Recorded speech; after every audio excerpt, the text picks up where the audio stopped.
Hello, everyone, and welcome to another installment of TEDXcellence. I'm your host, Scribelight, a glutton for intellectual punishment. And I join you live from my Corona bunker on the moon with Dog Cat Fox, a Pepperjack, and all of you lovely people. Welcome to Thursday. It is Thursday, yes, if that matters. Hope everyone is safe and well. If you're not well, please get well soon. Oh boy. Oh boy, oh boy, oh boy. Where are we today? Well, yesterday it was how to be a bad white person. And today we're going to learn how to lead like a girl. The official title of the presentation, Lead Like a Girl. I have no idea what that means, but I'm more than curious to find out. And hopefully so are all of you. All of you, including another monotream. Hello, Mr. Scott J87. Hello, The Dead Kaiser. Hello, Viror of Ashmedai. Hello, Humble Clay. Hello, Dark Alal. Hello, Cultist 4. Hello, Corey Suzuki. Hello, Gear PG. Hello, That One Servant of Satania. Hello, Emperor WR Costin. Hello, Spittlebuggies. Hello, Molly Mags 53. Hello, This is Kyle. Hello, Frosted Glass. Hello, Yoshi the Macabre, hello. Chief Moody, hello. And Fernanda, hello. Quinn the Cultist, hello. All right. So I hope everybody has their bingo cards ready. Link to the bingo card image is in the description of the video. If you need it real quick, just click on that. Thanks again to Frosted Glass for cooking that up. There was a good argument for those of you that are tuning in that didn't listen to Lords of the Night last night, but did listen to yesterday's TEDXcellence. There was an argument made on the show last night that bad white people counts as a new buzzword or buzz phrase, and I agree. So I added that to my card. Still didn't make a bingo because the keystone to a lot of bingo right now, at least straight down the middle, is, does this thing baffle me in the first 30 seconds? I mean, that is a rare event. That is a rare event. So I don't know. Maybe that one needs to be changed, or maybe like Scribe becomes speechless or something. I don't know. I'll leave that up to you guys and or Frosted Glass. I'll leave it to Frosted Glass to make that decision. I mean, it's something that does happen from time to time. It's not usual though, so maybe that's too rare an instance or too rare an event. But we'll find out. Who knows? Maybe this one will prove me wrong. Let's see. Foxy Veritas, hello. Laser Beam Barbecue, hello. Eric Grunstadter, hello. Roboticus Prime, hello. Mr. Hugh, hello. Robert Lapine, hello. All right, guys. So again, Michael Garrick, hello. How to lead like a girl is where we are headed. So per usual, I will play the first, if I can get my windows up here, I'll play the first couple of seconds for a sound test. You guys tell me if you can hear it. If so, we will continue. If not, I've got things to fix. And here we go. What does it mean to run like a girl? What does it mean to run like a girl? Everybody hear that? Corey Suzuki says you hear it. Hello, you're ridiculous lunatic. Loud and clear, says Mr. Hugh. All right. So what does it mean to run like a girl? I don't know. Tell us. This was a question we asked in a commercial we created back in 2014 for our global feminine care business. Okay. It immediately became the most viral ad of the year with almost 70 million views. You can't name the company, but okay. Congratulations. This is an ad executive, maybe? I don't know who this is or what she does. It was the first ever femcare commercial to be featured on the Super Bowl. Wow. And it won a record of 14 Cannes Advertising Awards. Wow. Let's review this commercial. Okay, let's review what it looks like to run like a girl. Oh, this one. I've seen this commercial. I remember this. Was this Dove? I don't know if this was Dove. I know Dove did a whole bunch of these things. Oh, anyway, I guess we'll find out. My hair.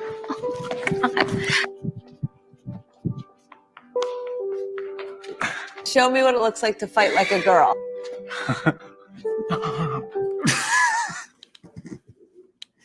Yeah. Yeah. Okay. My name is Dakota, and I'm 10 years old. Yeah. Show me what it looks like to run like a girl. What does it mean to you when I say run like a girl? It means run fast as you can. Oh, that's so cute. When did something like a girl become an insult? When? Well, between men, a long time ago. And if you take it personally, I don't know what to tell you. It just illustrates that there are indeed differences between men and women. Now, if you had a woman saying something to another woman to the effect of, you walk like a man, or you look very manly, you know, or you have the shoulders of a man, or something like that. Depending on the context, that could be an insult. Now, would I take offense from someone criticizing someone else by saying they look like a man to counter their femininity or something? No, I'd probably stay out of it. But that's just me. As one of the global marketing directors responsible for this campaign, I'm of course extremely proud of those business results. I can tell that you are. And congratulations. I mean, success is where you find it. But as a mom of 3, I'm most proud of the fact that a few months ago, 5 years after this campaign first featured, my youngest daughter, Anna, 11 years old, called me from school all excited. Mom, you won't believe it, but they're showing your ad in social studies. Oh my God! Okay. Is this just a look how awesome I am presentation? This could be look how awesome I am, the presentation. More than a commercial, it had become an icon. Oh, come on. I had forgotten that thing existed until I saw that first opening thing. I was like, oh yeah, this one. And you know, a day or two after this, I'll forget it again. Thank you, Pinkal, the driving ape man. She sounds like Higgins' boss, the plane. Higgins was not, no, that was Tattoo. You're talking about Fantasy Island. That's Tattoo. Higgins, if I'm not mistaken, was Magnum PI's boss, and he was British. I could be mistaken. It has been a long time since I've seen Magnum PI. When I hear the word Higgins in relation to TV shows, I think Magnum PI. So, anyway, yeah, Tattoo, played by Renee. Oh God, I forget his last name all of a sudden. Of course I do, because why wouldn't I? Right? Anyway, you know what I mean. For women's empowerment. While a young girl understands run like a girl to mean run as fast as you can, something changes during puberty. Oh, Hervé Vallachez. That's what it was. Hervé, not Renee. Hervé Vallachez. Took me a second. Fantasy Island, Hervé Vallachez, the plane. Yeah. As far as Higgins, yeah, that's some character associated with Magnum PI. And not Hervé Vallachez. And suddenly it becomes an insult. Suddenly it becomes an insult. Look, men criticizing other men for their lack of, I don't know, physical finesse or, I don't know, lack of masculinity in some way, shape, or form. That is a bonding ritual, whether you like it or not. I'm sure nothing happens on the other side of the gender spectrum of women tearing down other women to build them up and so on. Or even just to criticize and insult. When did this become an insult? Well, lots of things are insulting. That's why they're called insults. They're not necessarily good things. They're not positive things. Okay. Oh, but then being a girl means is an insult in and of itself. No, it's a shorthand for criticizing a lack of coordination, a lack of strength, etc. Because I hate to tell you this, men and women are biologically different. You can have a woman who is stronger than a man. It is just not usual. By and large, sexual dimorphism, males are physically stronger. Males are more athletic or more athletically inclined. That does not mean there are no athletic females. That does not mean that a man is not going to be able to compete against or a woman is not going to be able to compete against a man in a particular sport or something, on average, in general. But okay, anyway, you're offended. You made a whole ad campaign about being offended over being called a girl. All right.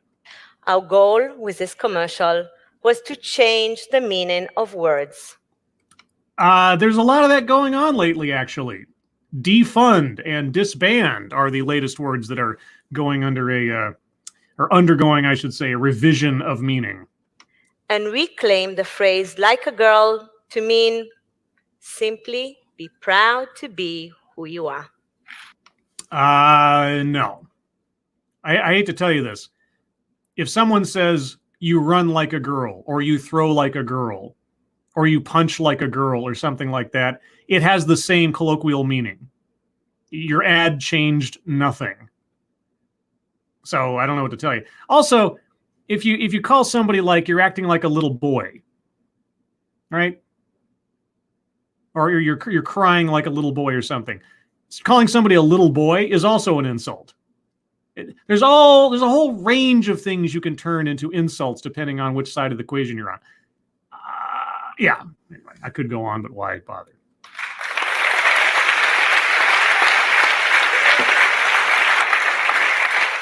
Now, what if I asked you what it means to you when I say lead like a girl? Okay, well, I'll take that on seriously. So if we're thinking stereotypically, and I am putting this into stereotypical category for a second, leadership through emotion and empathy. I mean, like, and not necessarily only, but those are the cornerstones, right? Leadership through emotion and empathy and sympathy and so on. A very, very emotionally based set of leadership priorities. Let's call it that. Okay.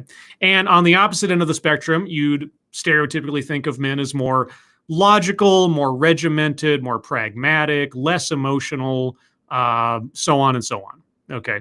Now, of course, those two extremes are sort of what, again, stereotypically in general, separate the male versus the feminine mindset.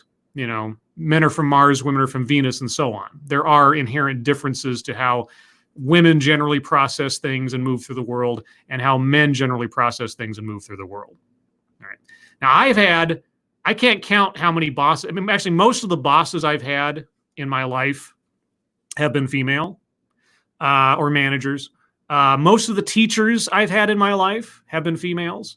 And of course, my mother, surprise, surprise, is a female. And in all of these roles, in one way, shape, or form, they were leaders, leading a class, leading a group, managing a department, or, raising me. And I've seen female leaders run the gamut. Okay. I've seen overly emotional, very sensitive women trying to be in leadership roles and not doing a good job. I've seen very professional, still emotional, still caring about people's situations and feelings, be very good at being a leader in the job. And I've seen women who are, for lack of a better phrase, ice queens. They have all the outward appearances of someone very friendly and very open, but at the end of the day, they expect things to be done a certain way. And if you deviate from center, you are not as desirable as the next person who conforms to what she wants, and on and on. So there are commonalities, but everybody is different. And the same goes for men. So stereotype versus reality. Reality, it can go all over the place depending on the individual. We always have to come back to the individual, because generalizing, she's right, you run like a girl. Generalizing is bad. I don't necessarily disagree unless someone is just using a turn of phrase or joking or something. But anyway, that is what I think of when I hear lead like a girl. Although I'd probably say lead like a woman, because isn't girl a little derogatory? So I've spent the last almost 2 decades as a senior executive, most recently as the only woman in an all-men's team. Oh, that means that you've spent 20 years in a high position of power as a woman. So you're an exception to the common line, I guess. I don't know. How did you buck the trend? How did you succeed so well in the implicit sexist environment that you're in?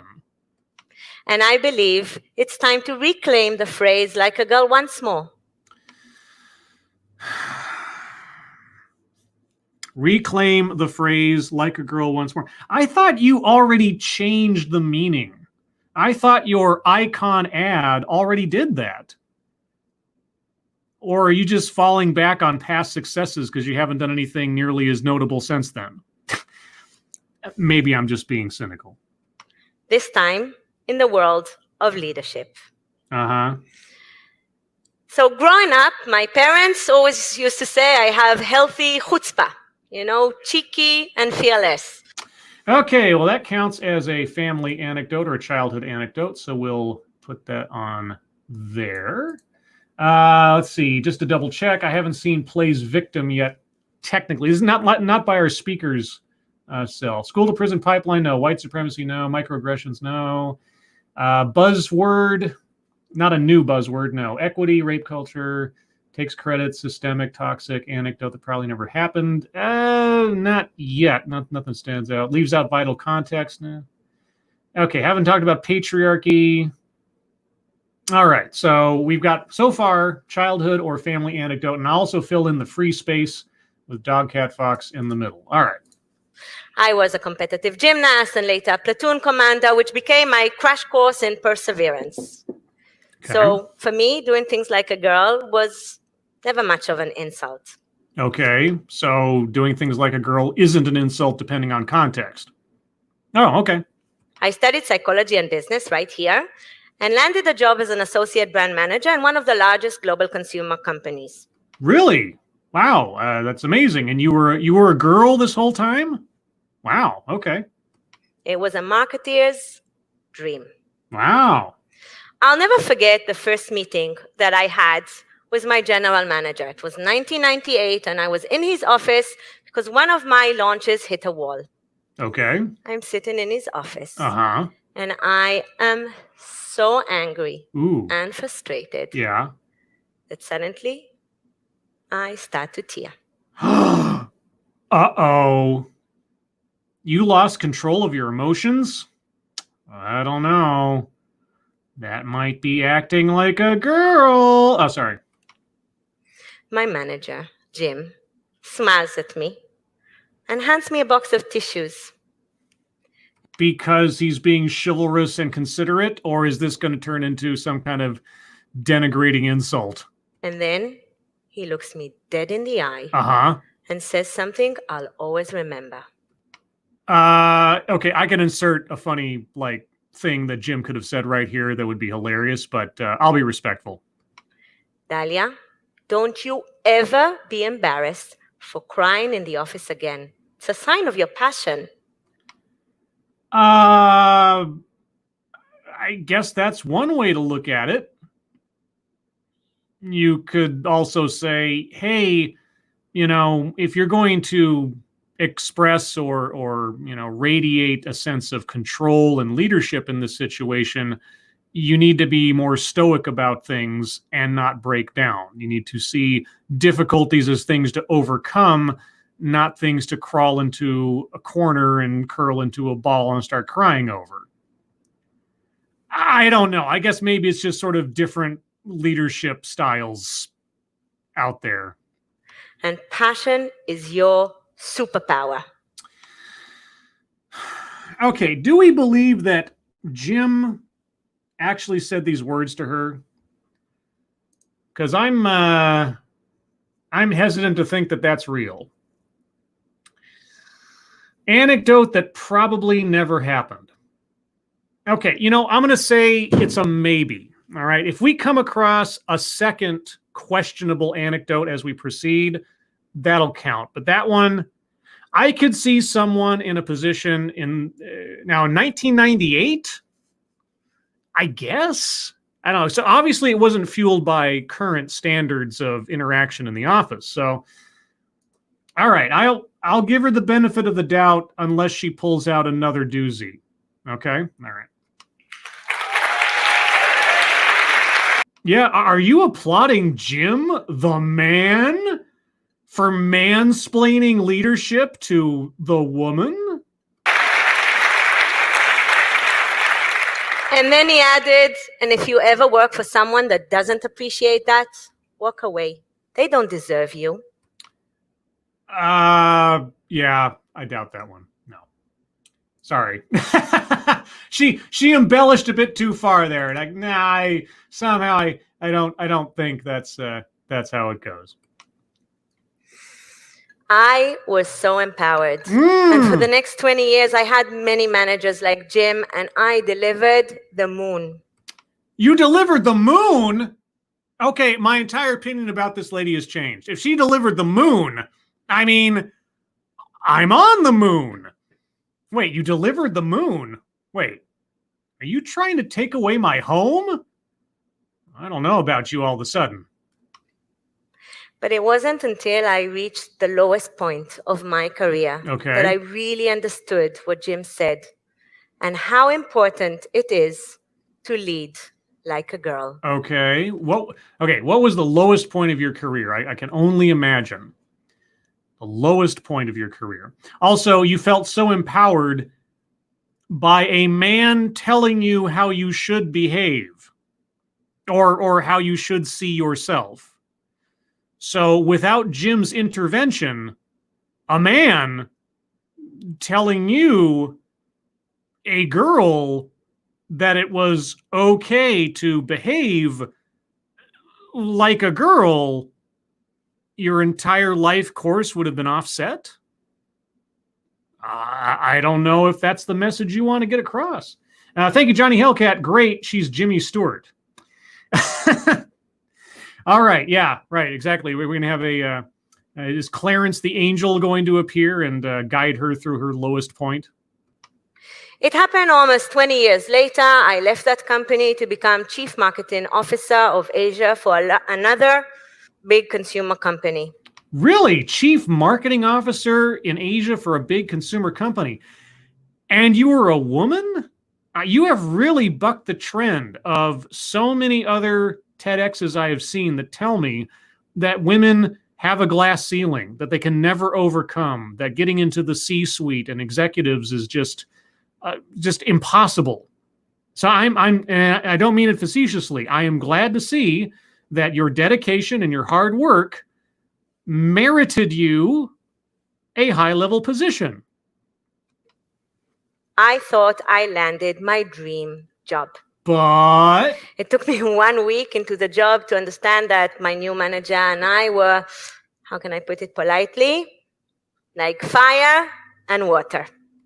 And this had never occurred in the course of your professional career to that point? Okay. Well, I was all about results with people. He was all about numbers over people. Well, you were all about results with people, and he was about numbers over people. Okay. Well, I was all about creativity and innovation. He was all about scorecards, ROI, return on investment. So you have the classic men are from Mars, women are from Venus conundrum.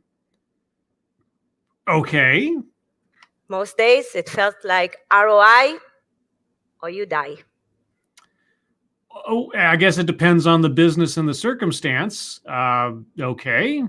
So you two had two differing leadership or business priority philosophies.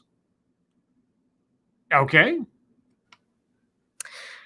In one of my first meetings with him, he told me, Dalia, I'll never tell you what you're good at. It's a waste of time. I'll only focus on what you need to fix. Okay.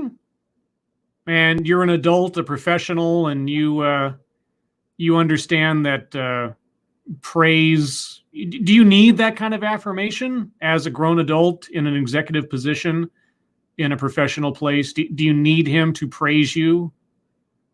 Does that become a bad thing? I'm just curious. And then he added, and don't kid yourself, there's no art in marketing, it's only science. Okay, you get the picture. Yeah, I get the picture. Two different philosophies on marketing.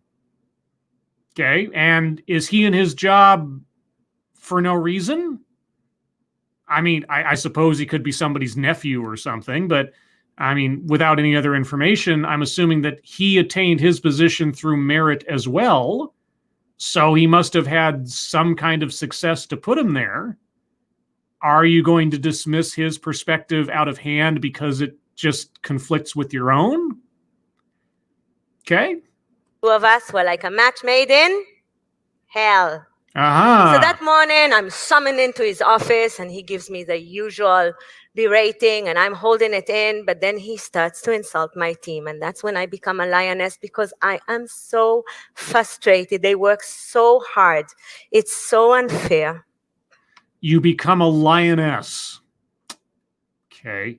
And I know I don't know all the details and all the circumstances of this, but the fact that he is so much from Mars and you are so much from Venus, do you think the people involved in putting the two of you in the same area, that was their intention? To have a, how do I put it, a diversity of perspectives and experiences? Maybe that was the intention. Maybe Jim isn't a villain simply because he doesn't operate the same way you do. Maybe that was the point. I don't know, but I'm just wondering. Also, I'm curious to see if she tells us what exactly the insults were that he laid out against her team, but we'll get to that momentarily. Thank you, Johnny Hellcat. Blah, blah, blah. Fast forward. We know they got together in the end. Everyone's seen this movie. Wouldn't that be great? Wouldn't that be great if she says, you know, and then I married him. Because opposites attract, and you know, it ain't fiction, just a natural fact. Okay, I'm not going to do any more MC Scat Cat, you know. Okay, Paula Abdul, you know, the cartoon, never mind. And suddenly, I tear. Oh, you cried? There's no crying in baseball. He looks at me and he smiles and he hands me a box of tissues. Because he was being chivalrous? And for a moment, I have that warm, fuzzy feeling as I remember my first boss. That warm, fuzzy feeling. Okay. But then I noticed something almost evil in his smile. Evil? Uh-oh. As he turns around the tissue box, and I can't believe my eyes. Okay. On the other side of that tissue box is a handmade sticker he prepared in advance, which reads, Dahlia's tissue box.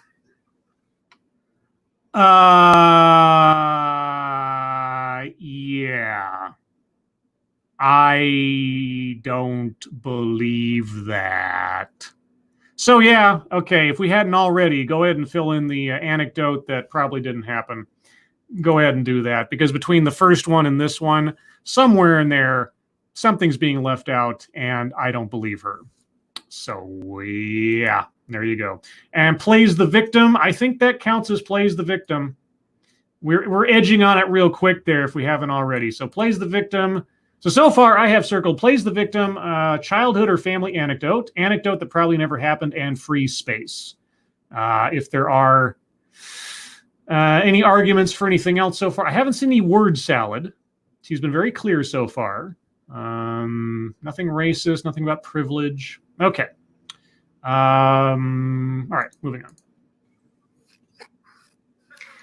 Are you kidding me? I think you may be kidding us, yes. I can take this to HR. Oh, come on, Dahlia. Stop being so emotional. It's just a joke. I know you have a sense of humor. Oh, don't you? I was shattered. You were shattered? Wait a second. Wait a second. Okay. I'll back up a little bit here, just because I'm going to overlap here a second. You were shattered. Okay, so let's pretend for a moment, and I am leaning heavily on the word pretend. Let's pretend for a moment that actually happened. And he turns that box around and says, Dahlia's tissue box. And you were shattered. That shattered you. Because if we're talking about metaphors, and I believe we are, because I don't think you actually fell into a bunch of pieces, that implies that you are so fragile. And I'm not talking about her as a gender. I'm talking about her as an individual. I've met some very, very strong women in my life who can take a joke, even one that is mean-spirited. But in her case, she is shattered because she's fragile. She can't take criticism, even mean-spirited criticism. She can't manage without being praised and complimented because she cited that as a problem with this new manager of hers. Now, if this guy actually did that, yes, I might take that to HR, or I might sort of grit my teeth, reflect a little bit on whether or not, because if he had predicted ahead of time how I would behave to the point where he put a sign on the back of the tissue box, maybe I've been projecting for a time a little bit of a fall apart at the slightest difficulty attitude. I don't know. There's a lot of ways to look at this. But if it's leading like a girl that she is promoting here, and she is so easily destroyed by a difficulty of a mean-spirited insult, I don't know, guys. I don't know if that's much of a sales pitch. Of humor. I was shattered. All my strengths and values were totally dismissed. That's one way to look at it, I guess. My passion, sign of weakness. Your passion, a sign of weakness. You know, you can be passionate without being fragile and emotional and crying. I mean, sometimes crying can denote passion, but it is not a one-for-one kind of situation. Just saying. My commitment to people, over motherly. Well, was it? Or was, I mean, you didn't even describe to us what exactly he said that caused you to break down like that. I mean, he insulted your team and you started crying. So maybe you were a bit over-attached to your team like a mother.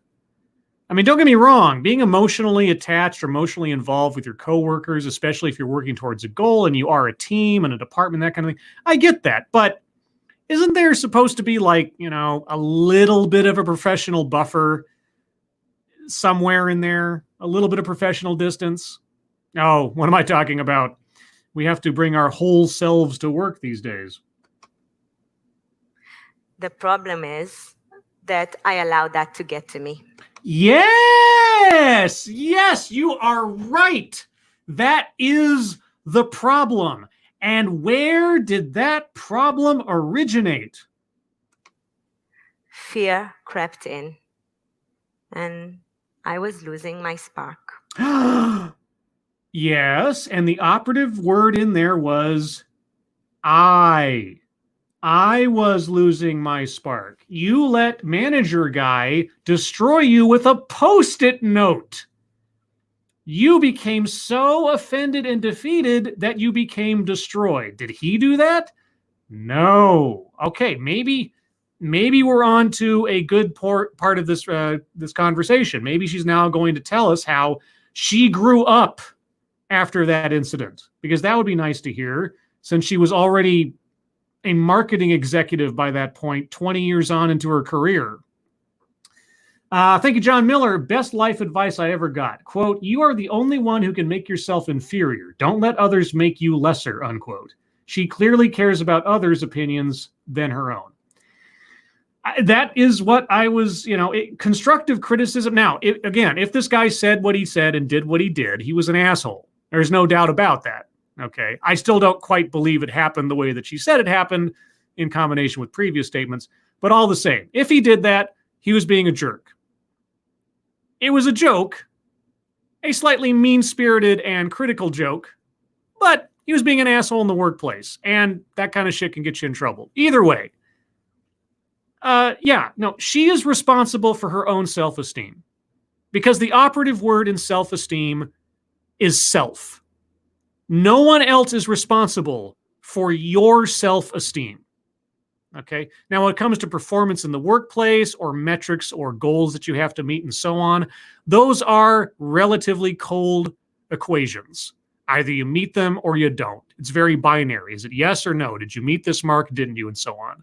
As far as interpersonal relationships go or professional relationships go, yeah, you have to hold your own because you are responsible for your own self-esteem.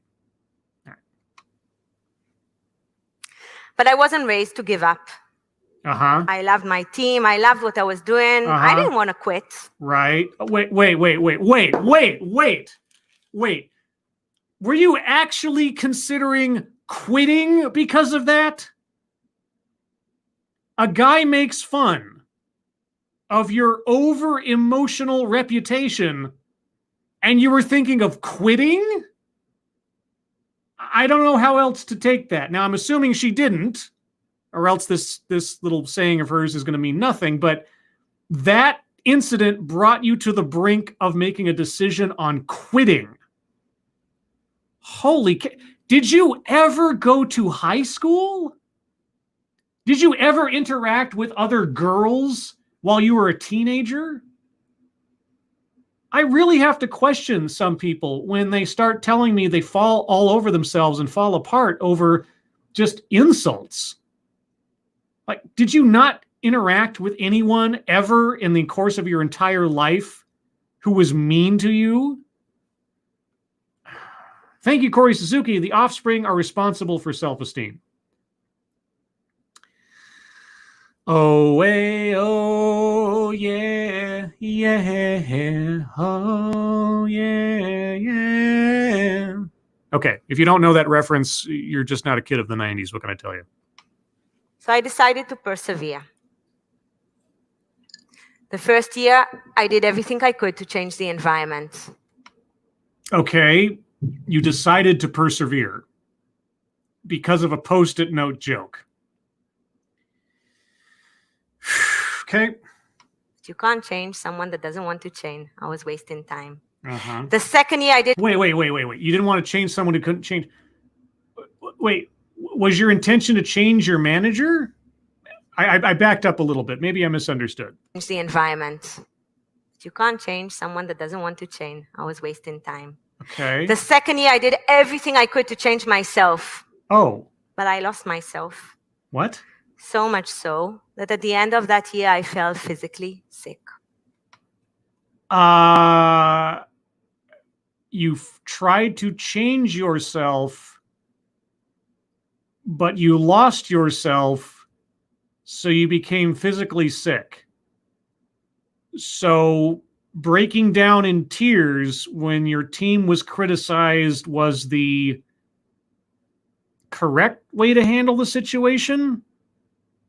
Because I'm confused. I knew that I need to leave this toxic environment. Oh, toxic! Toxic. All right, toxic. Bingo. Not bingo, but I mean, I was just saying bingo. Okay, we have a bingo square. Toxic. All right. There we go, guys. Toxic. But not before I get back to who I am. Okay, so wait.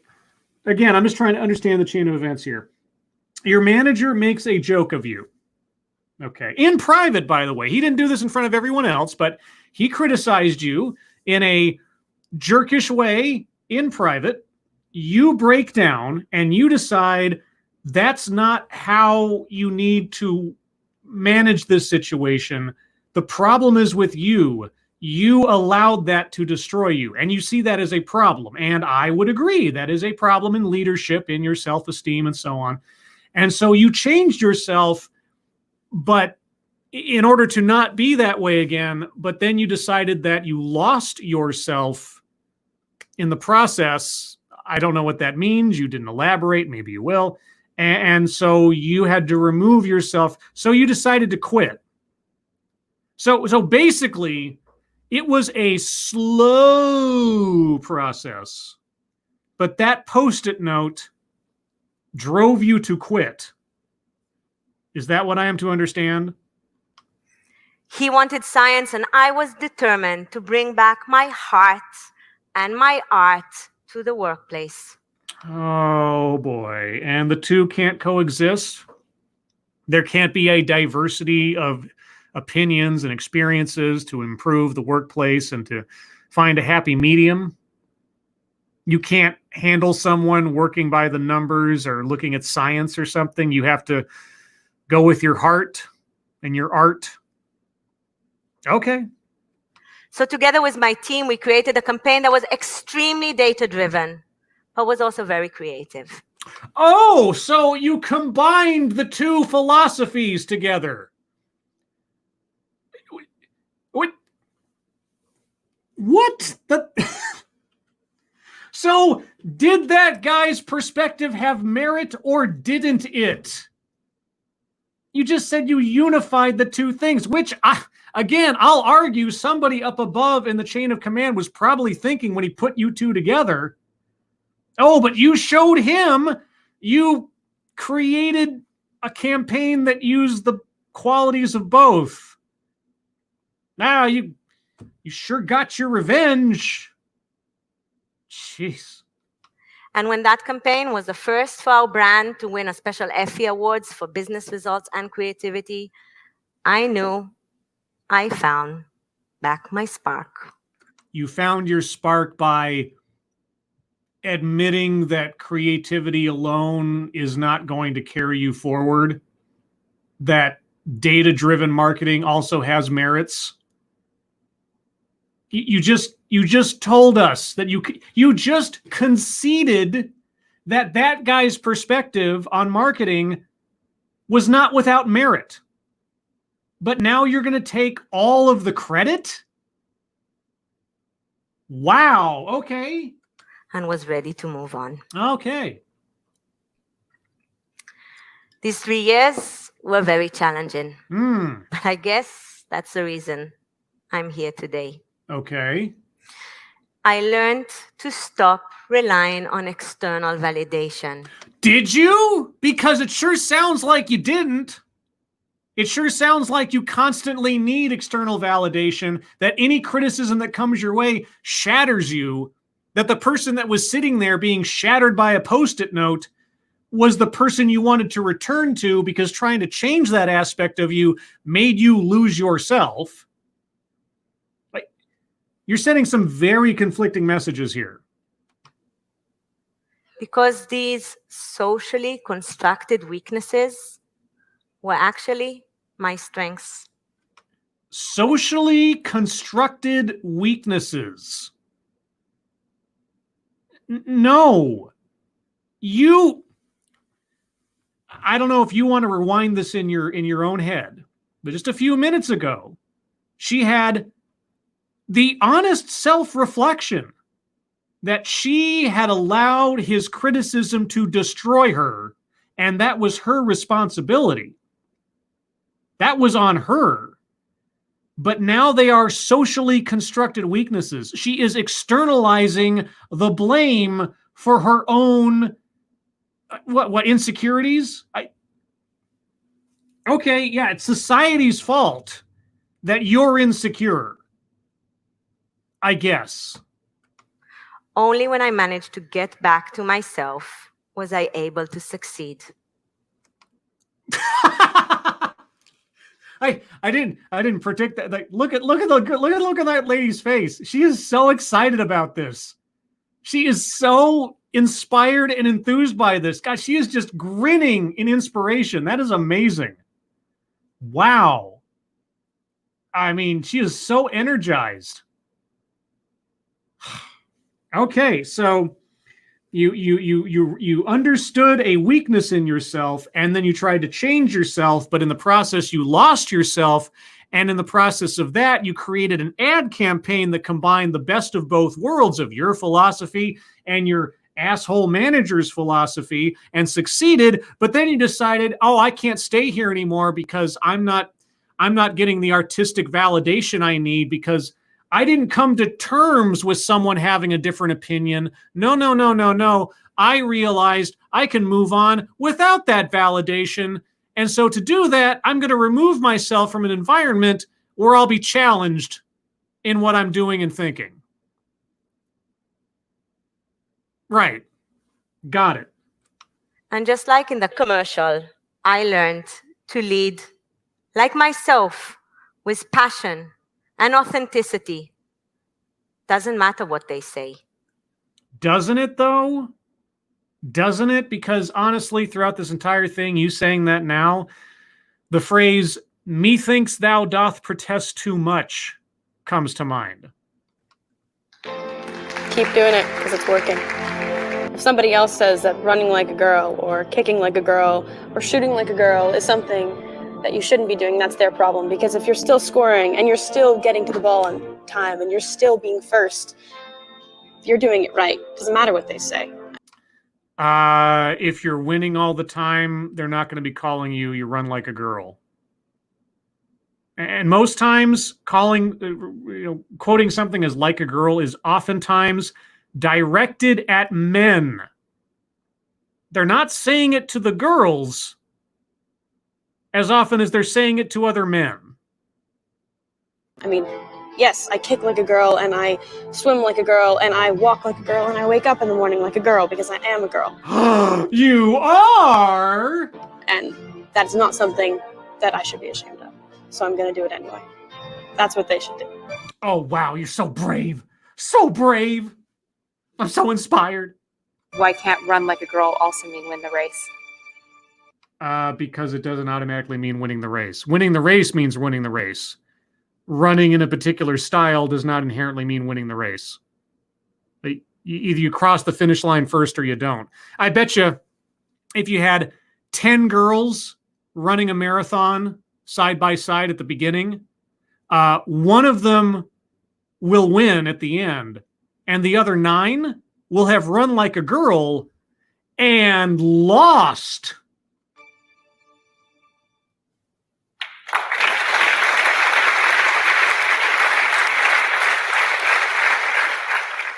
During my research as an adjunct professor and an organizational psychologist.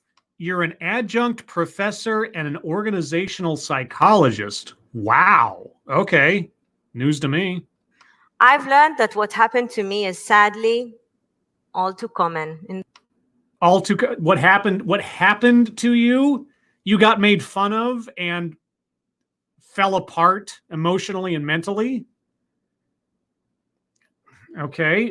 Thank you, tall person. Hoy, all just got home from work and we'll watch in full later. Happy National German Chocolate Cake Day, everybody. Wasn't it like Chocolate Ice Cream Day the other day? Is this like the chocolate season? But yeah, German chocolate cake. I like German chocolate cake. Yeah, I like chocolate cake. Honestly, I don't know what differentiates just chocolate cake from German chocolate cake off the top of my head. I'm sure there's some kind of style or some kind of preparation that makes it German versus something else, but I don't know what it is. So maybe someone will educate me by the time we get through this. In the business world today. Uh-huh. In fact, 87% of employees are unhappy in the work today. 87% of employees? So regardless of gender? Okay. Believing they work for companies that don't appreciate them as human beings. Well, given these soulless corporations that employ the largest number of people, I could believe that. What does that have to do with leading like a girl? Even worse, 20% of employees are so angry they're hostile. I mean, I guess those two statistics can exist in the same bracket. I mean, unhappy and angry, but I mean, okay. This costs the US economy alone almost $500 million a year. The US economy, the entirety of the US economy, $500 million. $500 million. Even if that's true, and I will say I doubt, that is the tiniest drop in the proverbial bucket of the US economy. $500 million. That's half the take of a Marvel movie. Oh no! $500 million of the US economy? No! In stress-related diseases. Stress-related diseases? Oh, we're getting even, wow, that's even getting more specific. So being unhappy at work, being angry at work, or feeling like you're unappreciated completely results in $500 million of losses based on stress-related diseases. Okay, sure. Why not? I mean, you know, believing that literally means nothing.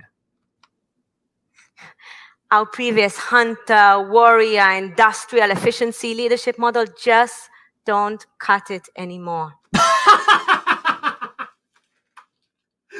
Because of $500 million? You come to the conclusion that half the take of a Marvel movie is enough to prove to you that effectively capitalism has failed.